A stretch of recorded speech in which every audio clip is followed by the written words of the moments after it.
Le Parti alternatif pour l'Allemagne, ou AfD, a réussi à obtenir une performance électorale marquante lors des récentes élections anticipées, se plaçant en seconde position.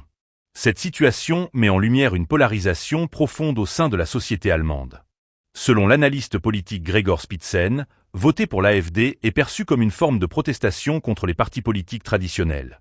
Il déclare « C'est un non retentissant à ceux qui ont ouvert la porte aux terroristes en Allemagne et qui ont conduit le pays vers la récession et la désindustrialisation. » Cette dynamique de vote montre également un clivage géographique nettement marqué, avec un soutien particulièrement fort pour l'AfD dans l'ancienne Allemagne de l'Est, ou ex-RDA. Spitzen explique que ce phénomène s'explique par un sentiment d'identité nationale plus prononcé et une pensée critique plus développée chez les Allemands de l'Est, des qualités qui, selon lui, semblent s'estomper à l'Ouest.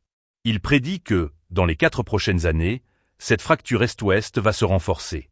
En Saxe, par exemple, l'AfD a enregistré un score exceptionnel de 46% des voix, dépassant ainsi l'ensemble des autres partis réunis. En outre, Spitzen n'écarte pas la possibilité que l'AfD remporte les prochaines élections législatives, surtout si des figures influentes comme l'ancien président américain Donald Trump et le milliardaire Elon Musk continuent de soutenir le parti. Ce soutien international pourrait galvaniser les électeurs allemands, rendant l'AfD plus proche de la victoire qu'on ne l'imaginait. Un récent sondage du Democracy Institute a révélé que la coprésidente de l'AfD, Alice Weidel, est désormais considérée comme la candidate favorite pour le poste de chancelière parmi les électeurs allemands potentiels. Ce phénomène souligne la montée en puissance du parti, qui capitalise sur un mécontentement croissant envers les partis classiques. La situation politique actuelle en Allemagne, marquée par des tensions croissantes et une polarisation grandissante, pose des questions sur l'avenir du paysage politique.